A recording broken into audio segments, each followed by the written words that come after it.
spring practice offensive storylines, and let's get right into it, Sip. Let's talk quarterbacks. I think obviously Casey Thompson coming off the shoulder injury, it's going to be hard to really evaluate much of him this spring. Maybe he'll throw a little here and there, but he's going to be fairly limited. So yes, it's going to be a big spring for Jeff Sims, the Georgia Tech transfer. But what about Logan Smothers? What about Richard Torres, Heinrich Haarberg, Chubba Purdy? There are 4 other scholarship quarterbacks besides Jeff Sims.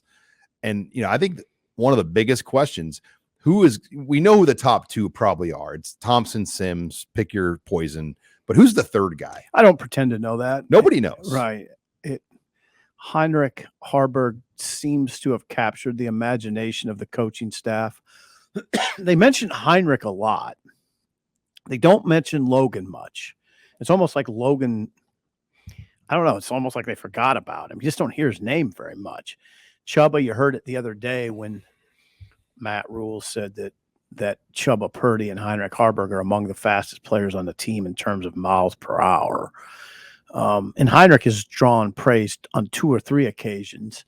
So it kind of leads me to believe that Heinrich maybe has the inside track to number 3. Isn't it bizarre? Like under Mark Whipple, like literally he thought he wanted nothing to do with Logan, Haarberg, or even Torres. Mm-hmm. And then he propped up Sinek, and Sinek's already gone.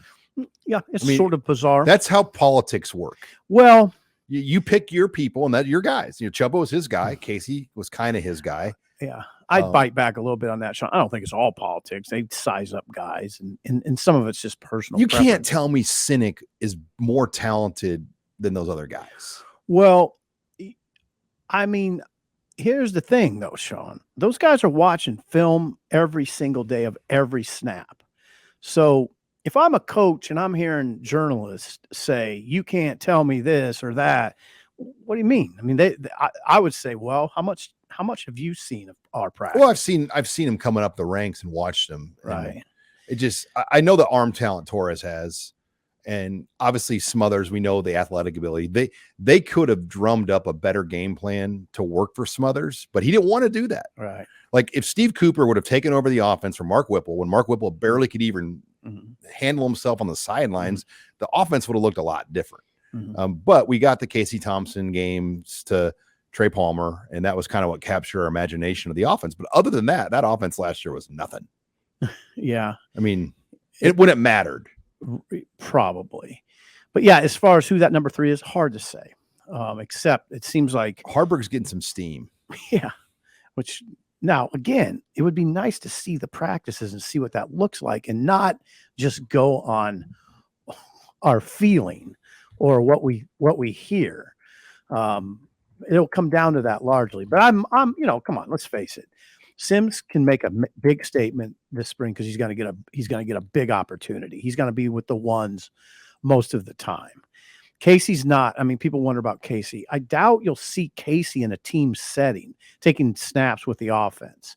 He'll be able to throw at some point according to Rule, but is he going to put him out there under center or behind center and actually have him run the team? I don't think you're going to see that. And then Casey, so June becomes very important for Casey. All right, moving down, let's look at running backs, and Megan's got it pulled up here for us. This is the scholarship distribution chart here on the site. Oh, thank you, Megan. You look at that group. I mean, running back, fairly loaded group. I mean, it's the best position on offense, top to bottom. I mean, it is, because you could make a case for at least 4 of those guys: Anthony Grant, AJ Allen, Gabe Irvin. All of those guys, and Ramir Johnson. There are 4 guys there that have started games at Nebraska. Absolutely. That, again, I just reiterate, running back is the best position group on offense. Secondary is the best position group on defense. That is a good group of running backs any way you shake it. Grant's proven 900-plus yards last year. A.J. Allen was headed towards a good year, got waylaid against Oklahoma by an injury. Gabe Irvin Jr. I think he just needs snaps. His leadership skills are great. Yeah, he loves the game. And Ramir is a proven player.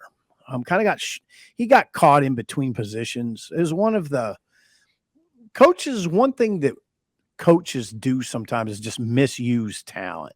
They put guys at wrong positions, And in Ramirez's case, they had him trying to kind of play slot guy and running back. And I would counsel any kid out there that if your coach comes to you and says, we kind of want you to try to play both, 2 positions, I'd say no. No, I'm not playing 2. Put me at 1. Decide which one. I'll help you decide if you want me to. It's like being a columnist and a beat writer together. It's hard to do. You've done it before. Yeah. But everybody would prefer just give me an assignment and I'll do that, And Ramir Johnson, he just got lost in the shuffle. And then AJ Allen coming back off his collarbone injury, that's one he should be fully recovered from. Like that's not a knee. He was Oklahoma, a long time ago. They were able to keep the 4-game red shirt on him, so that's going to be fun to watch because you're going to have a lot of new eyeballs on these backs that have never worked with these guys before. Oh, absolutely. AJ Allen, you wonder if he can just win the job, just flat win the job. He had moved to a point last year, Sean, where I thought he was on even terms with Anthony Grant. Then the injury, his shoulder popped. Yeah. So I don't know. I think I'd watch that one pretty closely. All right, let's look at the receiver, Sip. As you scroll down here and look at these guys at receiver, I think that group of seniors there, Marcus Washington, Josh Fleeks, Billy Kemp. I mean, if you were to say starters, like those 3 guys are probably the starting group. Alante Brown not here, but could be back in the summer. I know he's working to get back here. He's got a situation that's not football related that he's getting sorted out to get back. Isaiah Garcia Castaneda is back after he things kind of went south with him and the previous staff, but now he's back with Matt Rule. Then you got Xavier Betts, who's had a really, really good spring, winter. So like all of those guys, I think could be a factor. It's pretty good. That's a pretty good group now. Sean Hardy, I don't see him being a factor. Victor Jones, we don't know much about him. I mean, and then Janiron Bonner, is he, we don't know much about him. And he had that gruesome leg injury, redshirted last year. Yeah. Then you've got 6 freshmen, and none of those guys are here right now in that freshman group. Right. So you're right. Marcus Washington, Josh Fleeks, Billy Kemp, they could easily be your starters, but it's not hands down. Garcia Castaneda could push for that. Betts could push for that. So, but those would be the main guys. I think you'd like to be a little deeper there. I mean, well, look at those freshmen. Can one of those guys like Malachi Coleman or Jaden Doss, can somebody like that get some snaps next year? I mean, those are the 2 that you'd bet on, right? Right. Malachi Coleman, Jaden Doss. Demetrius Bell's pretty good too. I mean, Jeremiah Charles and Jalen Lloyd and Bryce Turner. I look at them as more developmental guys that you got to develop. I mean, they all have speed and other intangibles, but they need a little bit more development. Well, I'll tell you what, too. I mean, as you sit here in your comfortable chair and it's March 9th and we talk about maybe a freshman playing, it sounds nice and comfortable, but it's not when you put them out there against Michigan, and Michigan's early. I mean, you put them out there, under the lights at Minnesota. You don't want a guy who you're not sure about. I mean, if you're trying to win the game at Minnesota, you can't have guys that you're not quite sure about. But sometimes you got to go that way. But man, I mean, Marcus Washington, critical. Fleeks is about your age, Sean. He's critical. Billy Kemp, critical. Those guys are proven. Garcia Castaneda is a man. He's a grown man. I mean, that's the guys you need out there. All right, tight end. You look at that group. I think it's Fedoni with Arik Gilbert being the wild card. We don't really know Chris Hickman's status. That wasn't updated by Matt Rule. Is he still on the roster? He's still listed on the roster, so he hasn't been doing winter conditioning to my knowledge. AJ Rollins, James Carney, Brody Tagaloa, Chase Androff. Can those guys though? Then you've got Borkature. Yeah, thank you for listed as a remembering walk on. Yeah. He's very proven.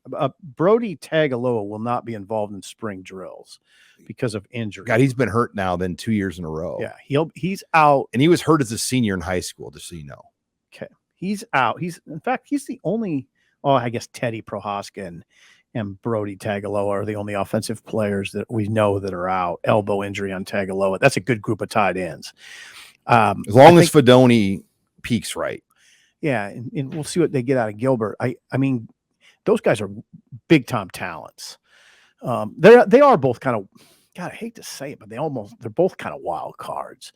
But man, if you go to Minneapolis for that first game and Fedoni and Gilbert are your top 2 tight ends. Hello. Yeah, that's big time, man. And they potentially each could have 3 years at Nebraska. Oh, man. I mean, and who knows if they peak right, they might only be here 2, but you're going to get these guys for 2 to 3 years each. Yeah, I don't know what Gilbert brings exactly, except at LSU in 2020, he caught 35 passes for 489 in a shortened yards, season for 389 yards. Yeah, but they liked him. He was freshman All-American. Yeah, Well, SEC, yeah. So when he transferred to Georgia, he was a 3rd-team preseason All-American. Yeah.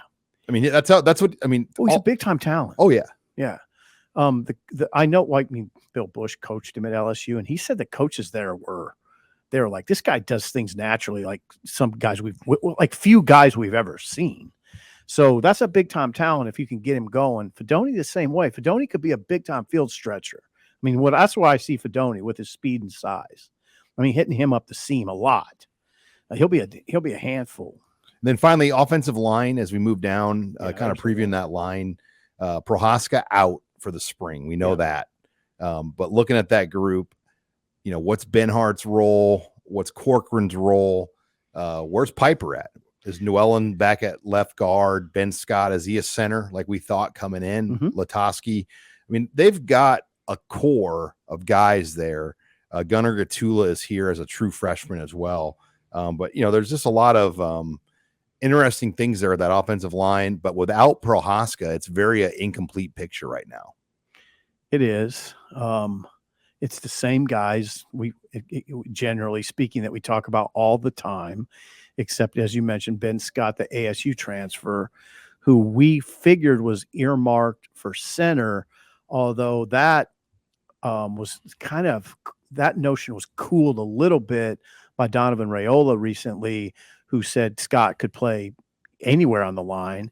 And if you think about it, Sean, I mean, he started 13 games at right tackle at Arizona State a couple years ago. He could help you at tackle. The guy that really intrigues me is Justin Jenkins. Can Justin Jenkins make a move in those, at the center position is what I'm guessing where you'd see him. Just a kid. I've heard nothing though that would lead me to believe he's a factor. You got something there that leads you to believe like that we should be watching him? No, but I don't have anything that leads me to believe we shouldn't. I don't know that how people ask about him. I mean, sometimes it's just a matter of someone asking about a kid, and there you go. There's his name. It's out there. But I don't think anybody asks about Justin Jenkins. I like his physicalness. I know he's small, but he's a center. He's short in stature. Well, and Raiola's so closed on stuff. Like he's not going to offer out much. Yeah. So I don't know. I'm just interested in him. And we don't know what that line's going to look like, but we do know the principles. That's the thing. We know these guys have been around now 3 and 4 years. We know them really well.